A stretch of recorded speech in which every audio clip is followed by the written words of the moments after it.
G'day, I'm Owen. You've joined the pub test where we are continuing looking at the Mary Kelly crime scene, and this time we actually get inside that room. You may remember from the last one, everyone is standing outside 13 Miller's Court, but who was actually there? Well, around 10 past 11, Inspector Beck is the first notable person on the scene, followed not long after by Dr. Phillips, and then Inspector Abilene himself now turns up at 11:30. But it was around the 1:30 p.m. that Superintendent Arnold turns up and says the dogs aren't showing, so the bloodhounds will not be trying to get the scent to trace down this person who perpetrated this crime. So it's time to get inside that room. Now, it is important to state here that Dr. Phillips had looked through that curtain. The same curtain that Indian Harry looked through to see the body on the bed. Well, he did that, understandably, to say, look, there's nothing I can do for that person. Because as a doctor, if there had been any sign of life, they would not have been waiting around for those bloodhounds. They would have got in there immediately. But he said, look, this is now working out actually what happened. There's obviously no life to save. So he, along with these inspectors, hung around for over 2 hours to get inside. But also who was standing around with them was McCarthy, the landlord, the owner of the building. Now, there is two differing reports. Some say that the police then knocked the door down, but I have other reports suggesting that it was McCarthy himself. They asked him, that they said, look, this is your building, this is your show, how about you do it? Now, you would think at this point McCarthy might have said, well, you know what, I just found out I've got a key right here. Here, I'll get it out, we can just open the door. But according to reports, he doesn't. He actually gets a pickaxe and knocks the door down. Now, there are questions as to why he did not have a key. And I would suggest here that perhaps he didn't want to be known to have a key to that room, or he may not have had one anyway. We're not talking a super expensive lock here. It was a spring lock. And yes, most locks have springs in them. That's how they work. At least most locks we have today, where you put the key in and it raises the barrels till they're all level, and then you can turn the key.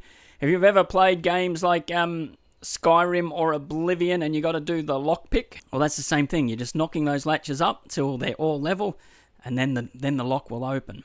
But this spring lock on Mary Kelly's door was actually a bit different. It was more just a latch at the back, so you needed a key to put in. It would knock that spring up. But on your way out, and this is important to note, that you did not need the key to lock the door. As you walked out and closed the door, that spring would latch. Yet Inspector Abilene later says, look, the door was actually quite easy to open without a key. You could just stick your hand in there and flick that little spring. So we probably didn't need to knock the door down. And that piece of information was given to him by Joseph Barnett, which we will get to very shortly. But yes, we have to say the mystery of the key still remains a mystery. But I think there's good reason as to why McCarthy himself would not have said, look, I know how to get in that door without knocking it down. You can just stick your hand in there and flick the latch. Because I'm sure he would have known that piece of information as well. But no doubt, for his own reasons, I'm not saying he perpetrated the crime, but I don't think he really wanted that police attention on him for whatever reason, and you can draw your own conclusions on that. Sometime after they access the room, Joe Barnett turns up. And he says, I heard about the event happening at Miller's Court, so I started making my way down there. Then I ran into my sister's brother-in-law, and he said it was Mary Kelly that was the victim of this crime. And so then I've definitely hoofed it on down. Well, Inspector Abilene obviously wants to talk to him. And he does basically take him into custody after they've finished examining the crime scene, questions him for 4.5 hours, goes over his clothing, checking for any signs of blood, and says, well, look, your alibi's good, and there's no evidence to say that you perpetrated this crime, because it would have been next to impossible not to have some physical evidence on you that you've committed this crime, in his opinion. Even though one of the items they found in Mary Kelly's room was his pipe. And he admits it was his pipe. But he also stated that he was there the night before, so that's easy to be explained away.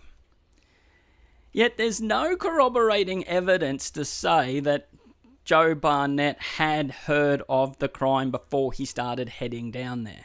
And the story that he ran into his sister's brother-in-law, no one actually verified that statement. They just accepted on face value that he turned up because he'd heard of this crime.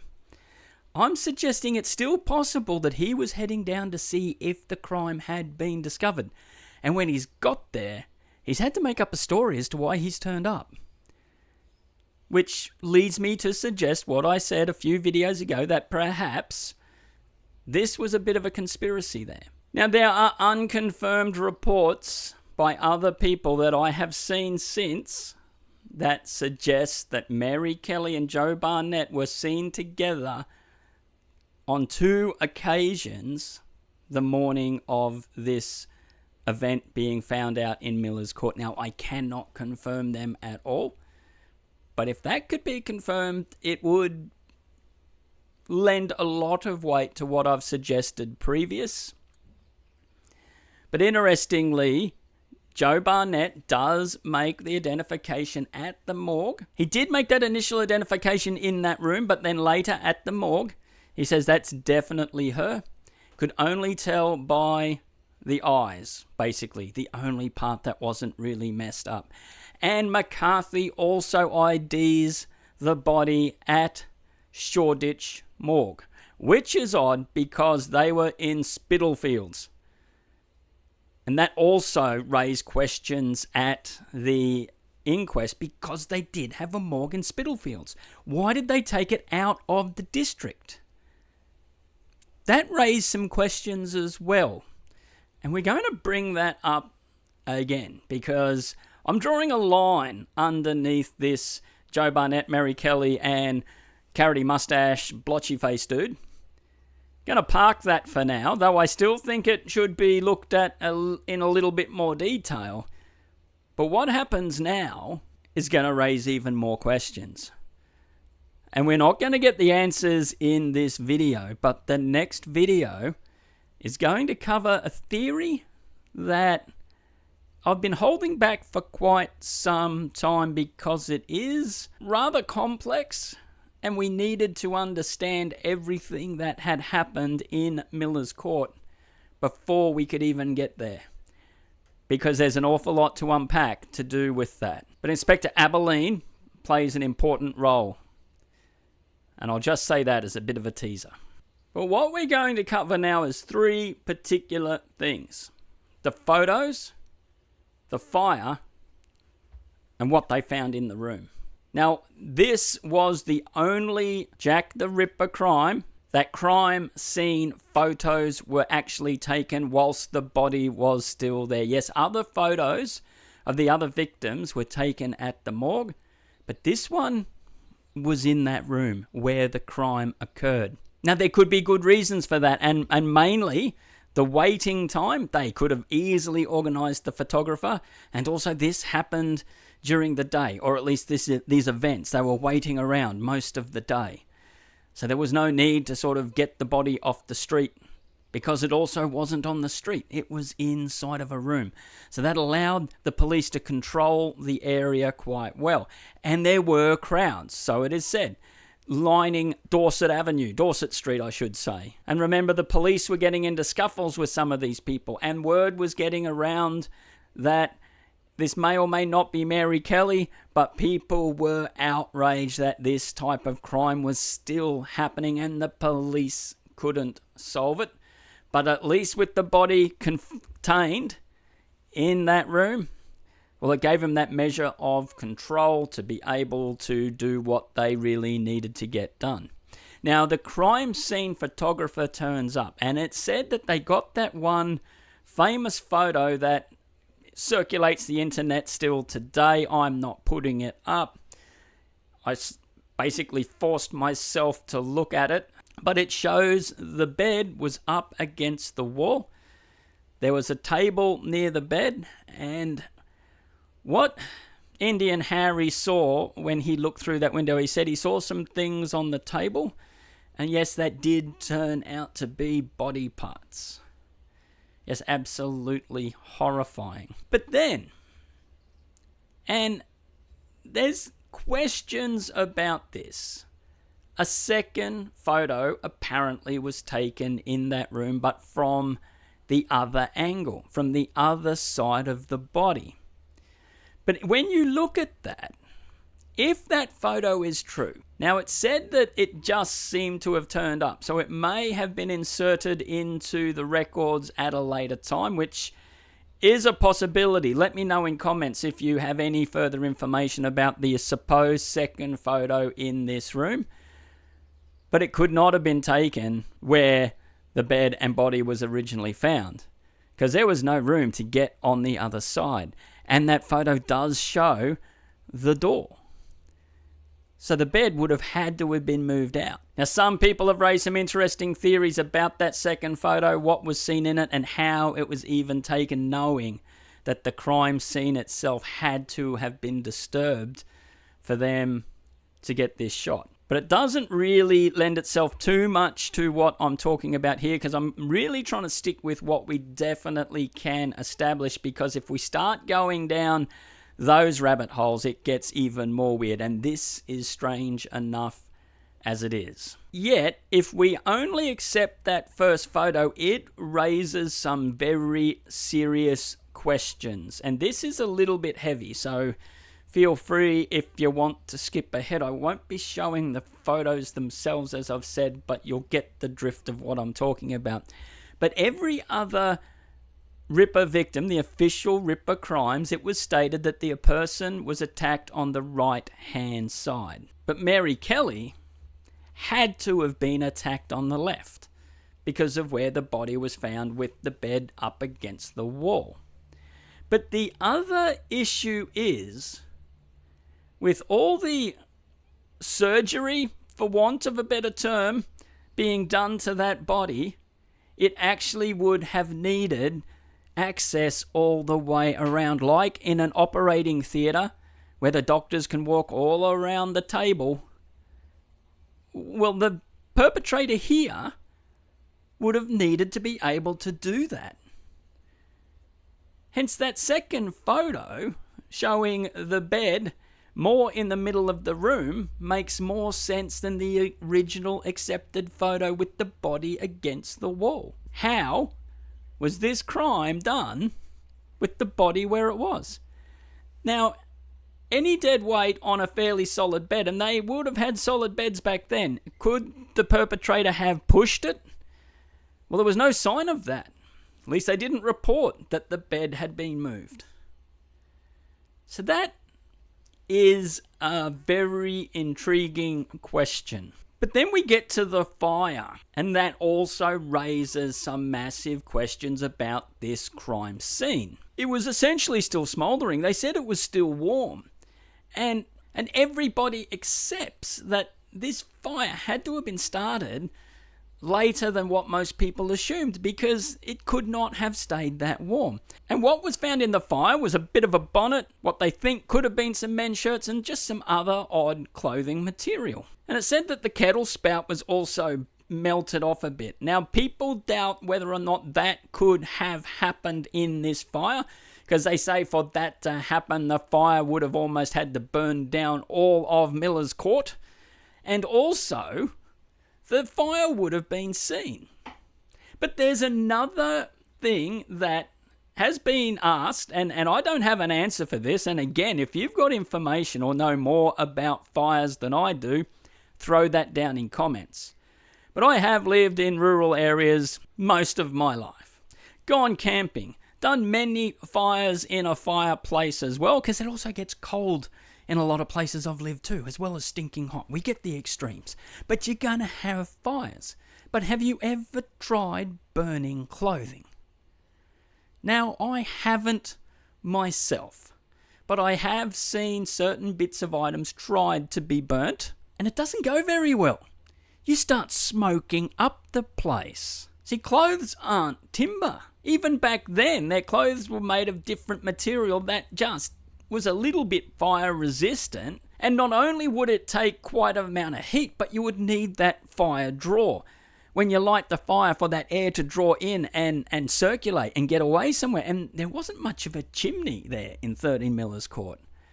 So if you were burning those clothes, as was stated seen in the fireplace, that whole room would have had to have been filled with smoke. It would have been next door to impossible to stay inside that room for any great length of time. And I know that goes against the theory that I threw out that Mary Kelly herself stayed inside that room with a corpse, but interestingly, they didn't find the room filled with smoke. There wasn't the sign of this conflagration of the clothes in the room. That is really, really odd. So there are some serious questions now about the fire, when it was lit, and what was really burned. And again, nobody saw anything about this fire. So it's a bit of an enigma. As I say, this whole crime scene is just a puzzle. Because a lot of it just doesn't add up and doesn't make any sense. But then what was actually found in the room? Well, it says just basic items. Not much. The whole room was effectively cleared out except for Joe Barnett's pipe. And that's weird. If you've got a big fire going to get rid of stuff, you would assume you'd put that pipe in there. But the pipe was found. That is also extremely, extremely strange. But that second photo, if it's real, it's been suggested that a lot of other things were in that room, more so than what Inspector Abilene listed, including a knife. Now that's why I'm interested to know if you know anything more about this second photo, because there's just scant details, and also the provenance of it, I just don't know. But all these strange questions get raised. This crime scene is the most perplexing, most complex, most brutal. People say that the crime scene photo that is confirmed to be very official is one of the worst crime scene photos you will ever see in your life, even to this day still. And yet this inquest, well, it gets shut down. The body, as stated already, was taken to the wrong morgue. They get Joe Barnett, who could only identify from scant details of this person. The family can't be found. And in 10 days' time, the body that was in 13 Miller's Court is buried. At the inquest, they don't want to hear from medical people.